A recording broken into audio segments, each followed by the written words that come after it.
Everybody, welcome to another episode of the John Sculley and Peter Diamandis webcast. I'm going to call it that, John. It's good to catch up with you and spend some time. We had a chance to do this about a month ago and got so much positive feedback from my Abundance 360 members and Abundance Digital members that, and I think from members of your community, we have a chance to do it again. So where are you today? I'm in Palm Beach, Florida, which is not a bad place to be well and safe. Yeah. And what I'm discovering, Peter, is that we're actually more productive here in safe isolation than we ever were before, because I'm not jumping on planes and zipping around the world. And with a video conference, it's a whole new way to do things in a less stressful manner. It's extraordinary. And just for everybody, I'm sure everybody does know you, but John is past CEO of PepsiCo and past CEO of Apple. He and I have become friends. We serve as the co-vice chairman on an amazing biotech company called Cellularity, which maybe we'll chat about a little bit in the healthcare conversation that we'll have.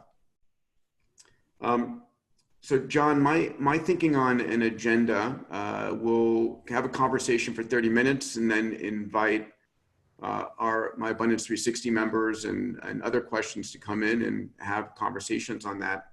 But I was thinking that my thesis for where we are right now is that the COVID-19 pandemic is accelerated sort of technology impact on industries by 2 to 3 years at least in the last 2 to 3 months, and that it's empowering the consumer more than ever before, and also that we're going to be, there's going to be a drive for greater servicing at home, and in particular in safety as sort of a metric, and that's going to be driving how we live, work, and do everything these days. So let's talk about the exponential technologies first, and then let's talk about industry by industry, and then take questions from the community. So what are you most excited about that's sort of on the bleeding edge of technology that you're tracking? Well, I always like to think about technology innovation in some context that ties back to the experience of consumers, of people who actually use the technology. And what really excites me now, Peter, is remote working. I think a big part of the future of work is going to be about remote work. And many of us, just through what you and I are doing now with Zoom, we're getting very comfortable with the idea that you can have video conversations. But what I think is going to be a big change, first is the quality of video is going to be dramatically better very quickly. We have things like Wi-Fi 6, which means we're going to go from typically high end of 1 gigabit per second up to 10 gig per second. And what that's going to mean is much higher quality, better experience of video. Obviously, these services are learning that security is important, user experience is important, so all of those things are going to be added to that. The other thing I think is part of this new way of working remotely is the advent of the hybrid cloud. If you take the market cap just of AWS and Azure from Microsoft, and if they were independent companies, you added them together, you'd get about $1 trillion of market cap. And yet the TAM, the total addressable market for public cloud, is only about 15% represented by AWS and Azure, meaning that we're just in the early days of what the cloud is going to be for remote workers. Now, information is doubling, as you know, every 2 years. And a lot of that is coming from all different types of sources, Internet of Things, what's on premise in data centers, what's sitting out in servers on the edge, what's up there in the public cloud. So one of the big opportunities is to improve with exponential technologies, the way in which you can work interactively with massive amounts of data. That data can be post-production of streaming video. It can be oil and gas. It can be life science, looking at millions, even billions of biomarkers. all of these things interactively from wherever you are. And that brings up the issue of technology that allows you to be able to efficiently and quickly replace TCP/IP, Transport Control Internet Protocol, with RDMA, which is the ability to have memory-to-memory communications, which means that we can start to take the latency out of moving massive data files. It's going to be a big deal for people who are working remotely and who are doing sophisticated things. Yeah, no, I couldn't agree more. It's interesting, right? We are at the convergence of 5G, which has obviously, as you mentioned, super low latency and 10x to 100x bandwidth. The convergence of that, the convergence of what I'm calling ubiquitous AI, where everything is becoming AI enabled. I was in China back 2 years ago with Fuli, who you know, and he showed me some of the companies that were producing $5 AI machine learning chips, and basically the ability to put machine learning capability into anything, a kid's toy, a refrigerator door, you know, anything. And literally, we're going to start living in a world where we're starting to believe and expect everything is collecting data and everything is smart and responding as it learns how you should respond. So you have 5G, you have AI, and then we're going to see a brand new generation of AR and VR, augmented reality and VR, and brand new headsets coming on. Probably it was scheduled for December. I think we'll probably see it a quarter or two delayed from HTC, from Facebook, from Oculus. What a lot of big questions in the air about what Apple's going to do on augmented reality. What have you been hearing? Well, first of all, let me comment about Fuli, because one of the most important roles of a CEO in the tech industry, probably any industry for that matter, is recruiting the best talent to join your team. And I was fortunate enough to be part of the team that recruited Fuli from Carnegie Mellon when he was a postdoc.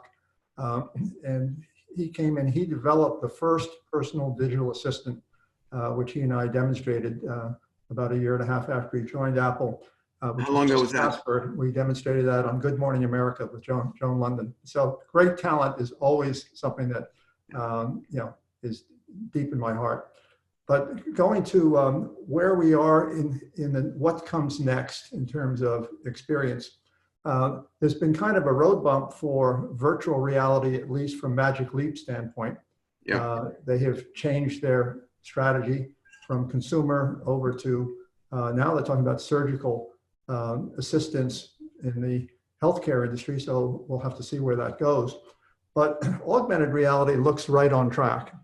And Apple's been pretty consistent saying that they see augmented reality, which basically means that you can take experiences and then start to overlay, other integrated and relevant information into that. It's no accident that Apple has its own processor with the A12. That can actually do over 1 trillion transactions per second, and it's only going to get more powerful. As you know, Apple's strategy has been to have security for everything, and so they want to do as much on the iPhone device or whatever devices come after that. And so having something like the A12 processor family architecture is going to be a big part, I think, of augmented reality. Yeah, I've been tracking a lot what they're doing. I had on my stage at Abundance 360 last year, I had the CMO of AT&T and I had the CMO of Magic Leap. And again, Magic Leap is doing a pivot and a reduction in force right now. But one of the conversations we had that was interesting was the notion that, so many things digitized and dematerialized into the phone. Your camera, your video camera, everything's dematerialized in the phone. We're talking about the notion that the phone is likely to dematerialize as well into some augmented reality wear, whatever the future of these things become. So I'm hoping Apple will lead the way there for something that works really well, is beautifully integrated, is probably expensive and probably colored white, but we'll see. Well, you're probably right on all those things. But I think the world's expectation will be that the first company to do it right will be Apple. Yeah. And that Apple's never in a rush to be the first to market with the most advanced technology. As many people in the tech industry know, Apple consciously lags Samsung by about 18 months in terms of technology. So whenever you see the latest cameras go into a smartphone, it always starts with Samsung, and then Apple follows a year and a half or so later, and it doesn't seem to make any difference to Apple's revenues at all. Apple would much rather get the supply chain worked out so it's incredibly efficient when it does come, and Apple's fan base is so loyal, and Apple's so good at integrating technology into the Apple ecosystem that it doesn't pain Apple to be delayed, which takes me to augmented reality. I don't think Apple is going to rush it to market just to get it to market to be first. They want it to be right. They want it to be beautiful. It's probably going to have a wearable product to it. Apple is getting more and more successful with wearable products, from earbuds to obviously Apple Watch. Yep. So look for more and more wearables, I think, from Apple over the next several years. So, Pal, you and I have started these conversations. So we're seeing, this explosion and convergence of computation, sensors, networks, AI, robotics, 3D printing, synthetic biology, AR and VR, and blockchain, and transforming industries. And it was, I sort of think of exponential technologies as sort of the disruptive force that is that's transforming industries. Now we have this pandemic on top of it. That's sort of another asteroid impact, causing the lumbering dinosaurs to go extinct and the furry mammals to survive. Let's talk industry by industry. One that you're super knowledgeable about. I'm always blown away by the extent of your the work that you're doing and the knowledge that you have, and that I'm passionate about as well. We intersect on is healthcare. So what are your thoughts on how these exponential tech are going to transform healthcare? What's healthcare look like in 5 years? Well, I always believe that innovation starts at the edges of industries. And Steve Jobs used to call it zooming. You'd zoom out and look what's happening on the edge of different industries, and then you try to connect the dots. And that's definitely what's happening in the healthcare industry. The healthcare industry today is largely a sick care industry. Chronic diseases, 7% of the population is 50% of the $3.6 trillion US health spend. And no one really wants to rock the boat. Everyone makes too much money with the sick care industry. More interesting, I think, for innovation is what can happen on the edges. And the edges are that there's a lot of real innovation taking place outside of the healthcare industry. One of the things I'm particularly interested in is called AI, robotic process automation. Yes. Smart automation is at the beginning of what's going to be a revolution. First of all, you can see companies like UiPath, like Automation Anywhere, already up to around $12 billion market cap, and they're only 5 years old. Well, the reason is that they're eventually going to replace ERP systems and enterprise software. They'll eventually replace CRM platforms as we know them today. And that technology is very simply the following. It's a platform architecture, meaning it can go horizontal across an industry. It's an architecture which uses AI bots. So in the case of the company that I'm chairman of, RxAdvance, we're a platform AI robotic process automation company in healthcare.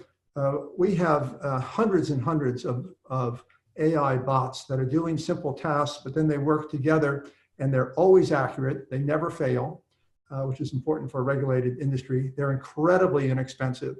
And so we can drive the costs out of healthcare. There's some $900 billion of fraud, waste, abuse, misuse, and avoidable costs, according to McKinsey Global Institute. Well, there are hundreds of billions of dollars that can be driven out by us and other companies over the relatively near future out of healthcare.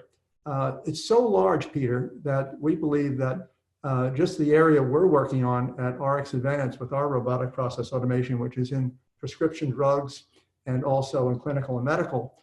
So we have probably one of the broadest and deepest domain expertises tied back into these AI bots.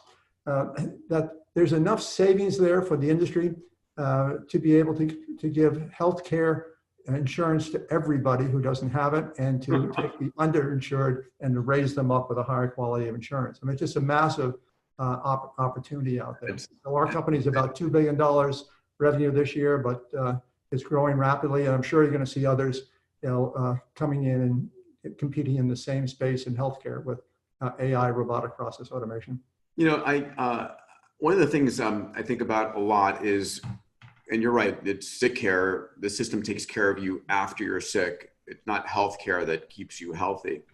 And I wonder, for anybody who's watching us from our Abundance community or on LinkedIn, if you're in the healthcare industry, what should you be aiming to evolve into 5 years from now?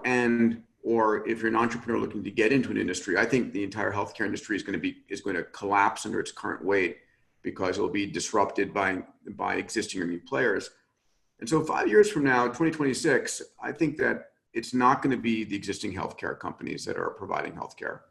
I think it's going to be some combination of Apple, Alphabet, and Amazon, or a series of startups. And I think it's going to be about, the promise is, how do we use sensors on your body, in your home, to be measuring all of your parameters constantly and keep you updated and keep you healthy? I like the phrase I use is to make you the CEO of your own health. And it's like the most dangerous place to be is a hospital. And let's turn the home into the healthcare unit. It includes telemedicine, which is, I think the target is $175 billion by 2026. You're focused in this area. What are your thoughts on that? Well, you've given a very good foundational context, so I'm just going to add on it. First of all, I think that you have to start with the fact that 60% of the US population has at least one chronic care disease. But 75% of those chronic care diseases that they have are reversible. They're reversible if you can get people to establish, new habits, new routines, and a lot of this can be helped for exactly what you pointed out, which is the advanced sensors that we're getting that can monitor people. So it could be in a wearable, it could be, in a patch. But there are lots of different form factors it can take. But the space, I believe, for the big tech companies to come into healthcare, and they're all interested in doing that, is to look at preventative care and wellness. How do you take people who aren't, critically ill with sick care, the most seriously ill, people with high comorbidity diseases, but how do you take those people that may have one chronic care disease, who could get rid of it because it's reversible, get them on a better path, give them counseling if they're a type 2 diabetic, give them counseling if they're suffering from obesity. All of those things are natural places for the high-tech companies to come into, because it's all about data. Yeah, no, agreed. So we'll come back to this as people ask questions about healthcare. But again, if I were an entrepreneur, I'd be aiming at, how do I disrupt the industry? How do I, there's the companies that are the most data rich are the ones who are going to win. And the ones that are most data rich are the ones that we trust with our data already. And that's Apple and Amazon and Google. And it's just, that's the way it is. And then a player comes in. Well, let me just give you a slight clarification how I think about data. There are two different kinds of data. Google gets about 1 billion health related search requests a day. So David Feinberg, who is a good friend, he runs Google Health, and he's focused on that kind of data, on population data that they can get, tracking. It can be anonymous data. He's not trying to invade anybody's privacy, and they're trying to use that from a diagnostic standpoint. There's another kind of data, which is the transaction data. The transaction data is the kind of data that we capture at our company, RxAdvance, with our robotic process automation. So we are looking at every time that a physician writes a script, they're required by regulation to document the clinical claims and related lab data. So that's a regulation requirement. Well, that data is only being used today for adjudicating reimbursements between pharmaceutical companies, payers, and providers and pharmacies. There's an incredible amount of valuable electronic medical health record data in that can be taken across the entire continuum of care. When you go to a platform, and the healthcare industry is not used to platforms, they're still vertical silos for the most part. Yep. The high-tech industry and every other industry that uses high-tech, whether it's financial services, e-commerce, entertainment, telecommunications, they're all platform horizontal industries.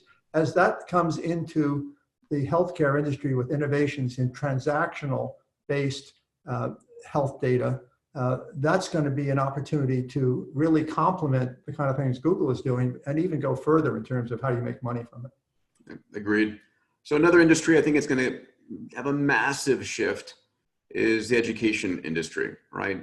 Here's the number: almost 1.4 billion students and children are impacted by COVID and their homeschooling. So parents I've got 2 9-year-olds, those will be 9 next month, at home, that my wife Kristen and school teachers remotely. But I think there's a tremendous transformation there, especially with the convergence of 5G, AI, VR, AR, all of these things reinventing education.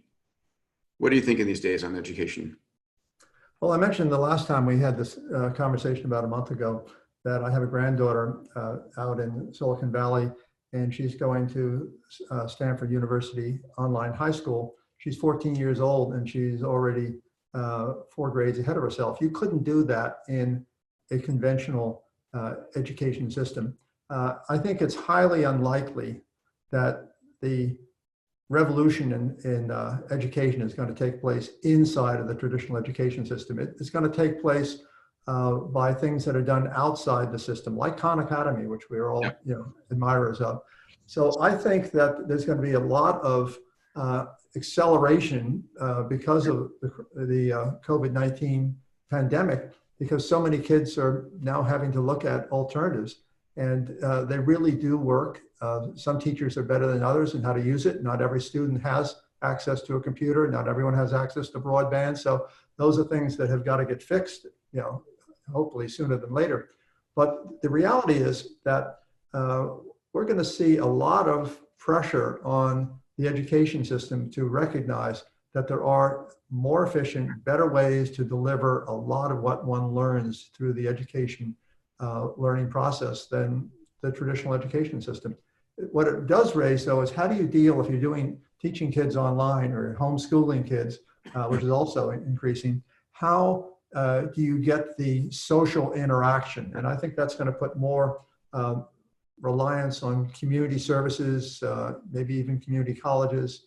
But that's also, again, opportunity for entrepreneurs, right? Because I think you have to divide education into different things. One is learning that, the alphabet, reading, writing, and things that can be done much better in a VR, AI-enabled world.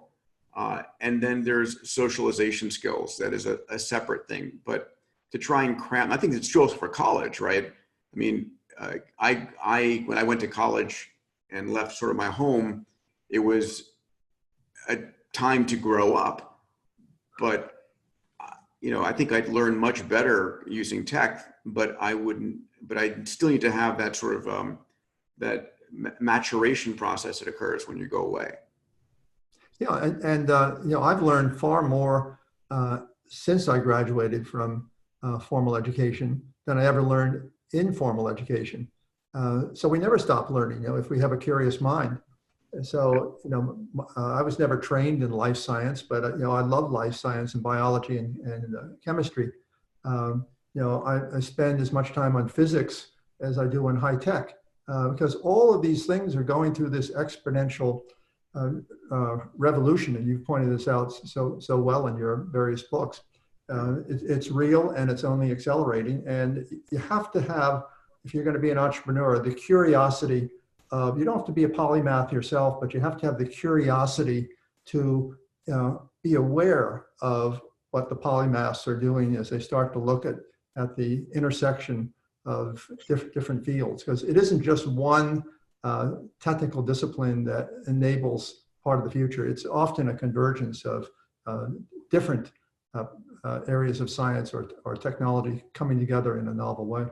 When I think about the industries besides healthcare and education that are going to get crushed or reinvented, and by the way, we'll be going to your questions just for those watching in just 5 minutes. I think about retail. I think about, restaurants, which in one part is part of retail, the travel industry, airline industry, that hotel, recreation, all of those are ripe for reinvention, but a lot of hurt coming. Which one of those do you want to comment on? I'm going to comment on all of them because I've thought about them quite a bit, but I'll do it quickly because we want to get into the questions. Yeah. Let's start with aircraft. Who wants to get on an aircraft today? I don't.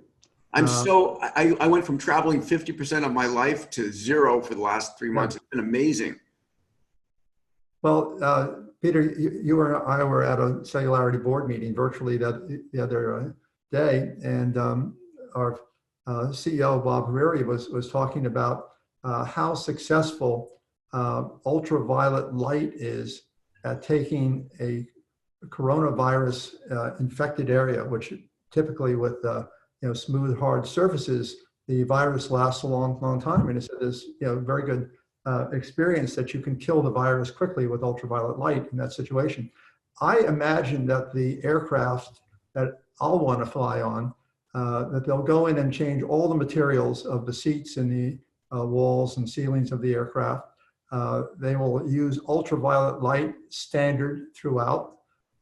They will insist on putting in, or passengers will insist that they put in a system that doesn't just recirculate the air amongst everybody, so you just get everybody's bad air. But as some of the later planes, like the 787, actually have better quality air, circulating. So I think that's going to be, a must for aircrafts. I think in case of retail, what I focus on is that it's almost game over for department stores versus online shopping from big name retailers. And that could be anyone from Target to, Amazon to, other large retailers. But the challenge is that as the omni-channel, these are the big omni-channel companies, as the big omni-channel companies perfect the next level of their game, which I believe is going to be personal shoppers. So it isn't just that you can go pick up your product at the store or they'll send it to you and you can try it on. I think we're going to get a much more personalized service, particularly for higher end products. Love it. Personalized shopper will play a role, and they can do it virtually, or they can actually come and visit you at your home. That's going to be real pressure on a lot of smaller retailers. Or is your personalized shopper an AI that is tracking everywhere Absolutely. you go? You're spot on, Peter. Yeah, the personalized shopper may be an AI bot. Yeah, absolutely. And the other thing is, retail is going to be different. Here's the other thing I think we need to watch. You remember when Travis Kalanick, the founder of Uber, left Uber. Yep. And then after cashing in, he went and started a new business, and he went into what some people call cloud kitchens or ghost kitchens. Well, what is that? Well, those are giant commissaries that are going to be very efficient, more efficient than restaurants will, tacking on takeout service. And I don't know how he's doing. I haven't been following it lately, but what an interesting area to look at if you're an entrepreneur, because why wouldn't there be, now that we know that takeout is, works, consumers like it, why won't there be more efficient, more scalable models for it than just having a local restaurant? Say you can order off the short list menu and DoorDash or one of the other services to deliver it. Again, there's an opportunity for a personalized chef or a food connoisseur that brings you different foods, or an AI that is asking you to rate your meals and trying other things. It's like walking into a five-star or a three-star Michelin restaurant and there's no menu. It's like you're brought food to enjoy. Well, neither Diane nor I cook, so we would love, we get food brought in all the time, or we go pick it up. But we were doing that before the coronavirus.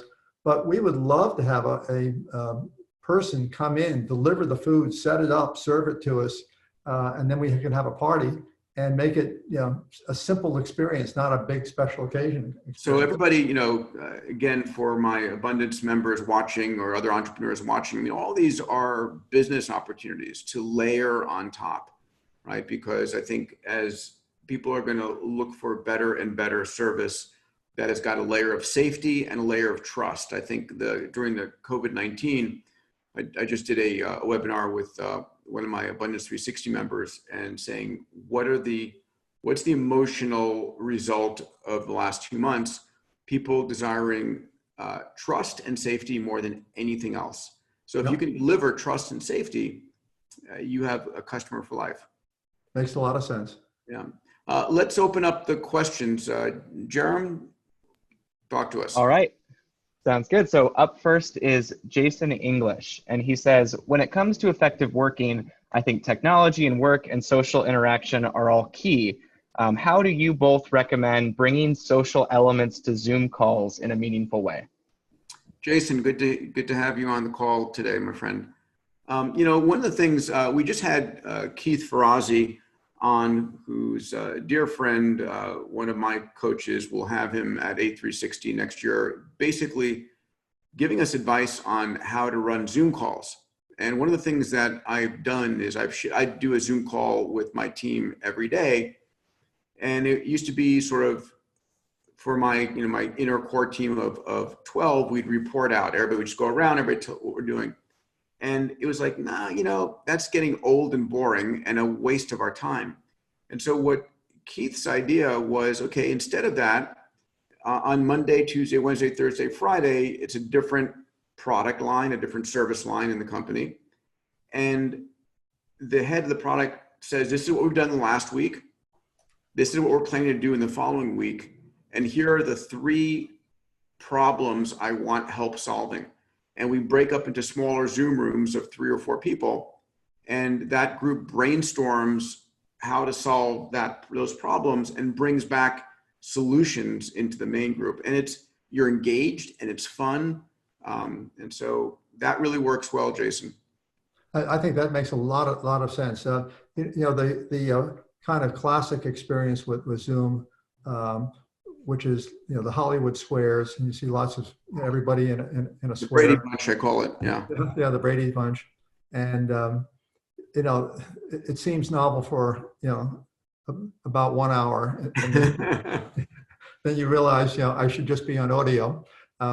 But I think you're absolutely right, Peter. You've already figured it out and taken it to a level which makes it interesting. And then when you look at the kinds of tools that we have today with Slack, where we can be able to track on I always think of work streams. I think of running a business is managing work streams. And so work streams usually involve small teams. Everything meaningful in any company I've ever been in, but particularly anything to do with innovation, is always done by small teams. Yep. So the way you describe what you're already doing, and of course you're the master of innovation, is so expected because I know how you think. It's beautiful, and you gave some really good advice on that. Yeah, works well. Jerem. So Jason English had lots of questions, so I'm going to go with another one of his.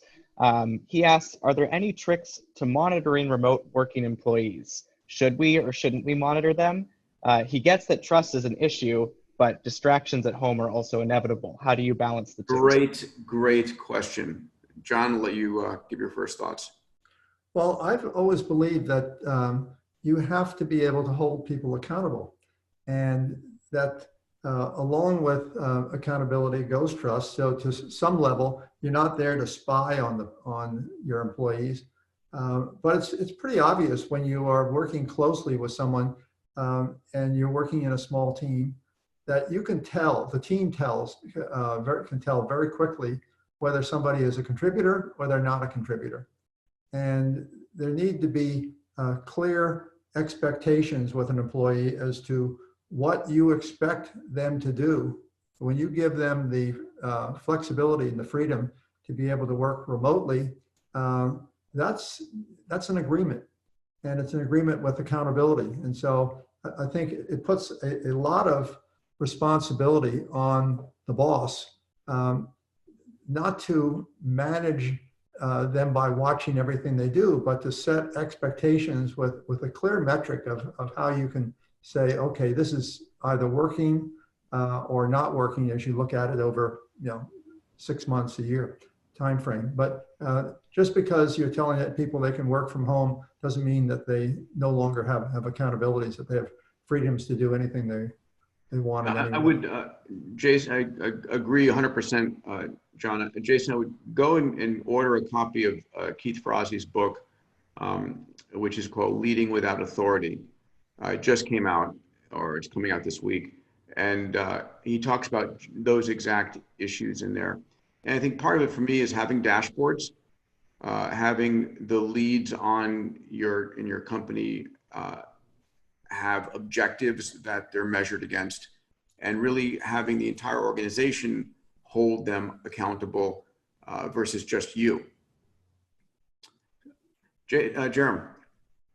All right, up next is one more question from Jason, kind of on a different realm here. He says, what are some of the new technologies that will be deployed into entertainment venues like stadiums, festivals, and concerts post-COVID? Jason's one of our A360 members who's on the cutting edge here. So, I mean, we're going to see microcells from 5G, so that you can have super high bandwidth inside large populations. But the question is the stadium going to come back? Are we going to enable people to gather in communities of 10,000, 20,000? And when will that happen? Is it only post a vaccine? Maybe. We're going to see drones flying with thermal cameras imaging people to see, or are we going to see the need for a rapid PCR test when you enter the stadium, and then you're rejected if you've got an active virus, or super rapid? And unfortunately, the rapid blood antibodies testing doesn't work, at least not yet. John, what ideas do you have? Well, first I'd like to ask you a question, picking up the thought you've been developing. I think it's realistic that we're going to be wearing something for quite some time, because realistically, we're not going to know whether there's a virus that works, and will the virus be at scale and deployed broadly. In the vaccine. It's going to take time. Yeah. So my question is, what should we wear? Should it be a mask or should it be a shield? The interesting thing about the shield, and by shield I mean a clear plastic, that you can, I guess, goes on the top of your head, and then it covers your face, but you can see the whole face. You can see the person, and I've heard it's even more protective in some ways than a mask. We got used to seat belts in cars. No one wanted one, but we all wear them. We got used to wearing helmets on scooters and bicycles. Nobody wanted them, but we all got used to it. Is it possible that there'll be a wearable, Peter, that maybe it will be like a shield as opposed to a mask that covers us up, that people will accept? Yeah, that's a great question, John. And again, great entrepreneurial fodder for people who are looking for business ideas. It turns out that the means of infection typically is hand to mouth, hand to eye, hand to nose, where you're going from touching a surface and the virus is on your hand and you touch a mucosal surface. So I bite my fingernails. I've had to learn how to stop doing that. And typically a mask, one of the major things a mask does is keep you from putting subconsciously your hand up to your face.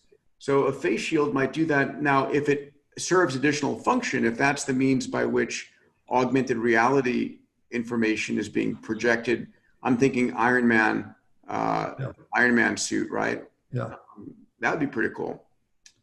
But I suspect someone will figure it out. It will be an entrepreneur will come along and we'll all say, That's so obvious. Why didn't I think of it? All right, Jeremy. Great. Yeah, so up next is another A360 member, David Chu. And he's asking John specifically if you have a favorite moment or memory of Steve Jobs. Well, there were so many memories. I mean, for 3.5 years, Steve and I were inseparable. We were together 7 days a week. Whenever we traveled, we shared the same room.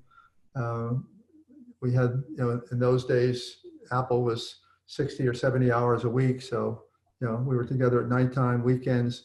I'd say that the best moments with Steve were not ones about technology, but he really loved the humanities. He loved music. We would go and listen to music together. He loved to talk about philosophy. He went and spent about a year in India after he dropped out of Reed University. And he loved to talk about the humanities. It was actually the arts and humanities that got us together in the first place, because I had gone to Brown University and RISD, the Rhode Island School of Design, and then the Graduate School of Architecture at Penn. And so what really brought us together was design, great design. And Steve loved great design. And so we used to talk about who did the best design, which companies, what products, what made them better, how did they choose their materials. And you can see so much of that side of Steve as he built the first principles of what Apple is still today. I mean, Apple is really, in my mind, it's much less a high-tech company. It's much more like LVMH. It's much more of a fashion, design, beautiful materials, like jewelry. Happens to have great technology. There's no compromise on the technology. But technology is not a differentiator in the smartphone world. Beautiful design, materials, integration, experience, those are the things that differentiate. And Steve used to love to talk about, have those kinds of conversations together. Beautiful. Thank you for sharing that. Jeremy. So Mario is wondering in a more general sense, so not just when it comes to entertainment, but what you both think the top 3 to 4 emerging technologies will be post-COVID pandemic. I think we're going to see an acceleration of the biotech world driven by this. I think the investments into this and the speed at which the FDA is going to need to reinvent and allow for innovation is going to be driven very heavily. So John and I are on the board of a cellular medicine company called Cellularity. The chairman, CEO, co-founder is a dear friend of both of ours, Bob Haruri, who is just a brilliant entrepreneur, scientist, engineer. And the idea of using cells as medicine, in this case, the company is developing placental-derived cells. These are fall into immunological cells like natural killer cells, principally, and T cells, but then pluripotent stem cells in the placenta as medicines to go in and attack, in this case, SARS-CoV-2 infected cells, or to go and fight cancers in the body. So I think cellular medicine's one, CRISPR is another, gene therapy is a third. I think all of these biological tools are super powerful. Yeah, I'd just like to pick up on the one we're working on together, that Cellularity, and what Bob Haruri, the CEO, has focused on for years is his belief, and now the evidence is coming through to support that when a mother is pregnant during that period of time, that she is building another human being, she is basically immune. And when the child is born, that placenta, the blood cord stem cells in that placenta are allogeneic, meaning that they are a unique life source material that when built into cell therapies can be a universal material that can be accepted by anyone. Typically with other cell therapies, they are autologous, which means autologous, which means that they are unique to that individual. You take their blood, you have to extract it out, process it, and then reinfuse it back into the individual. But you has to be tied to that particular individual. With the stem cells we're using from the placenta, blood cord stem cells, they are not only universal, but they don't have side effects. And they are an off-the-shelf material.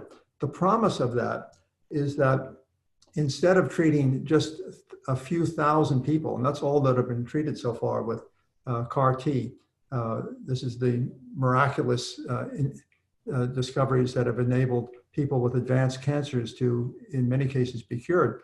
The reality is that very few people have actually had the chance to have that success. But with the placenta stem cells, because it's an off-the-shelf material and because Cellularity built a supply chain and a platform, and it's built to scale, that the promise is to completely change the next era of precision medicine so that not only will you be able to scale it to large numbers of people and have a huge impact on the economics for patients, but the same source material of these placenta stem cells can be used for regenerative medicine, and Peter can tell you a lot about that. They can be used to build synthetic organs. Right now, we're doing that with United Technologies for synthetic lungs. United Therapeutics, yeah. Yeah, excuse me, United Therapeutics. And so the range of things that this discovery of what you can do with the placenta stem cells is just beginning, and it may end up being one of the most important revolutions for precision medicine over the next decade. Yeah. Jerome. Great. Up next is Carlos, and he's wondering how optimistic he should be about a startup's financial projections considering the current market. Carlos, it depends what your startup is. I mean, God, I know some of the companies I'm in that are addressing COVID-19 in one particular way, shape, or form. It's explosive in terms of it's never easy, but the ease at which you could raise capital and the demand for the products.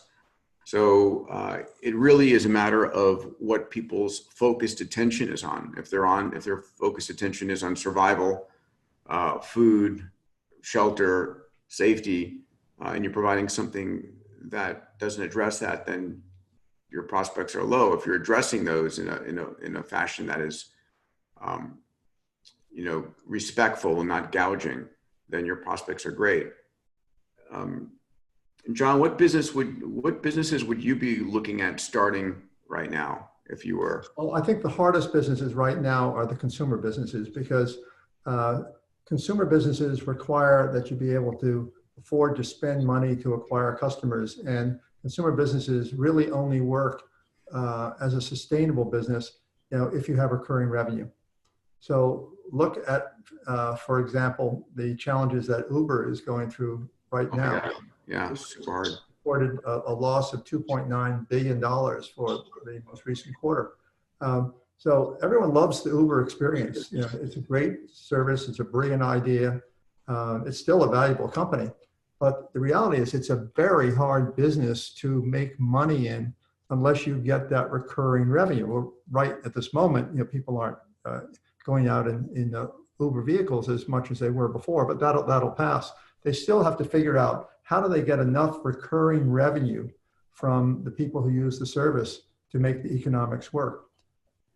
Yeah, I mean, if I were starting a company right now, I would be making sure that you're building a company that's got revenues from day one and has a shot at being profitable on day one. Right? In other words, don't become dependent on capital raises because money's going to be tight. There's going to be so many well-established large companies who've got lots of customers and lots of potential who need capital, and they're going to soak up a lot of that capital for the next foreseeable future. John, you agree with that? Yeah, I think it's been too easy to get large amounts of money. And sometimes entrepreneurs have investors who want to give them more money than they actually need. And the most important thing in starting a company You want to get the culture right from the beginning. And part of a right culture is knowing how to do things in an inexpensive way, not getting carried away by trying to look bigger than you really are by spending so much money. Really great companies are very frugal on how they spend money, and they think about everything they spend it on very, very carefully. And I'm of the school that believes that you ought to see a clear path to how you're going to make money long before you may actually be doing that at any scale. Yeah, I agree. I've seen companies destroyed by having too much money up front, and it becomes frivolous, and the culture is not built properly from the beginning. And the companies that I've built that I've been the most proud of were ones that were earning revenue and near cash flow positive from the start.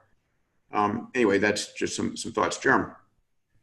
Sure. So Ben is thinking a lot, he says, about what this all looks like post-COVID and what work is going to look like in the future. He's wondering if he should be anticipating a more permanent shift to remote working. And if that's true, what opportunities does this present to the entrepreneur? I think remote working is absolutely going to be a bigger part of the future of work. There's so many technologies that are going to make that experience better and better for a wider range of different types of work that you can do. So that is, in my opinion, very definitely something that's getting accelerated by. Yeah, I think that's 100%. We're going to see a real crash in the commercial real estate office as a result of that. And so if I'm an entrepreneur and I realize that there's going to be a large number of remote workers, what problems do they have? What do they need? How will you serve them? That's a brand new marketplace that didn't exist before. Put that hat on and start brainstorming. How do you serve them? Is it food delivery? Is it setting up, being able to go in and set up a remote studio in people's homes or apartments and such that gives them a better, is it backdrop designs? Who knows? So that's definitely important. Yeah, I think hotels are going to have to rethink, particularly business hotels, what kind of services can they provide with the facilities that they have? I think people are going to be traveling less for business purposes because of remote work, and 100%. Technology will make it better. So what can you do with those rooms? Can you make it a place where you have something that was sort of like what WeWorks was trying to do, but you adapt spaces, because remember, they have a lot of public spaces inside of the larger hotels. So I imagine there's going to be a real rethink and probably some imaginative solutions that will come from how you can better utilize the space that already exists in hotels, because I think they're going to have less business travelers coming in and coming out. Yeah, and remember, after 2008, we saw the birth of Uber and Airbnb and Slack and Venmo and a whole slew of other companies. So there are going to be some amazing household words and names 5 years from now invented this next year. Maybe it's you. Jerem, what else you got, pal? But Edward has an interesting question. He's wondering if you guys think that the current global pandemic will stall or speed up displacement in the workforce due specifically to automation. He says, on one hand, the demand is increasing because of remote workers. On the other hand, many of the people who would be designing and building these robots are required to be isolated. Do you guys have any thoughts here?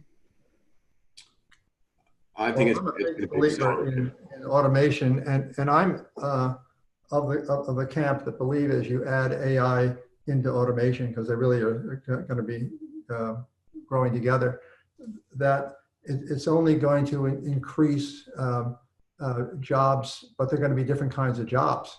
A lot of the jobs that have taken skills in the past, whether you're a radiologist or a paralegal or even a lawyer or an accountant, those jobs are going to be dramatically different, and you may not need as many of them. On the other hand, there are going to be other new jobs, and let the automation do the things that the automation is going to be really good at, because it's going to be better than humans at the things that it is going to be good at. I think the big issue on jobs, in my mind, kind of the time bomb out there, is the gig economy. Now, the gig economy in the US is estimated to be between 55 million to 60 million workers. The gig economy can be anything from a skilled independent contractor to somebody who is mowing the lawns or cleaning up the waste. So it's a very, very widely defined industry, the gig economy. More and more, I think that we're going to see that the gig workers are going to be the ones who will be most impacted. People who drive Uber and Lyft, those are gig workers. People who work in hotels, a lot of the jobs in hotels and restaurants, those are gig workers.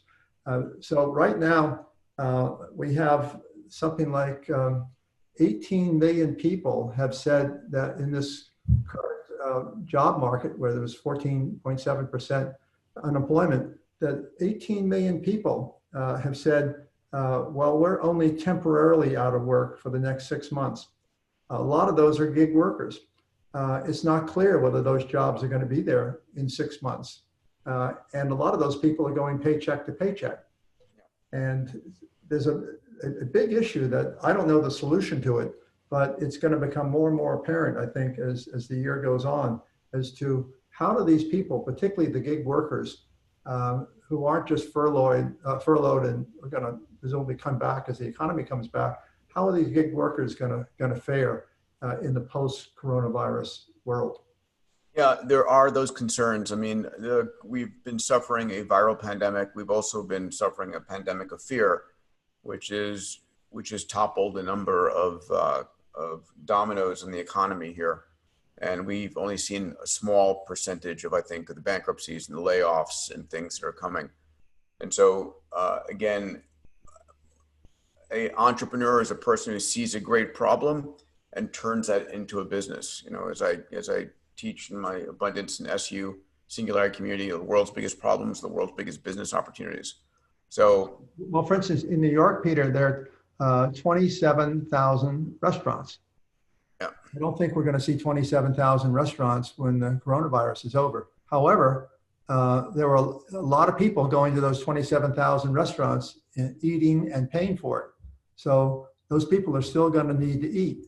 So what's going to be the alternative? If there aren't 27,000 restaurants and you still have the same number of people who need to eat, how are we going to feed them? What are they going to want? There's an entrepreneur's opportunity. A stat I saw earlier is that 45% of consumers say they're currently eating less fast food than usual, which is a great outcome. There's some amazing health benefits. I think I'm in the best health that I've been because I'm sleeping more, I'm meditating every day, I'm exercising as much as I possibly can, getting my 10,000 steps. And so this global pause, and again, my heart goes out to those who have been impacted from their families or friends from a health standpoint, but a lot of change, turbulence. And as the old saying says, never let a good pandemic go to waste. John, listen, we're up at our hour. I want to say thank you for joining. For my Abundance Digital members, a couple of announcements real quick. On Tuesday, first of all, happy Mother's Day to all the moms this coming Sunday. On Tuesday, I'm doing an AMA for an hour with my Abundance Digital members on Tuesday. And then on Wednesday, that's Tuesday the 12th at 11:30 a.m. Pacific time. And then on Wednesday, I'm doing a webinar with Jeff Sandiford, who runs an extraordinary school. And this is a school where kids are teaching kids in mixed grade classes. And I'm just blown away by the success they're having in reinventing the educational experience. So that's going to be on Wednesday at noon. John, a pleasure. I look forward. Can we do this again in a month's time? Sure. And next time, I'd love to tell you about some things where I'm involved with medicinal cannabis, and particularly with the aging population and some of the really interesting things that are going on, and how we can revolutionize what happens in the assisted living facilities where, as you know, a lot of the coronavirus has just been a deathly experience for people. So there's a lot of really good entrepreneurial opportunities there. Well, I'll look forward to it. Maybe next time we can walk through the companies that you're involved with and what you're excited about, and I can do some of the same. Yeah. That'd be terrific. All right. Thanks, everybody. Pleasure to have you.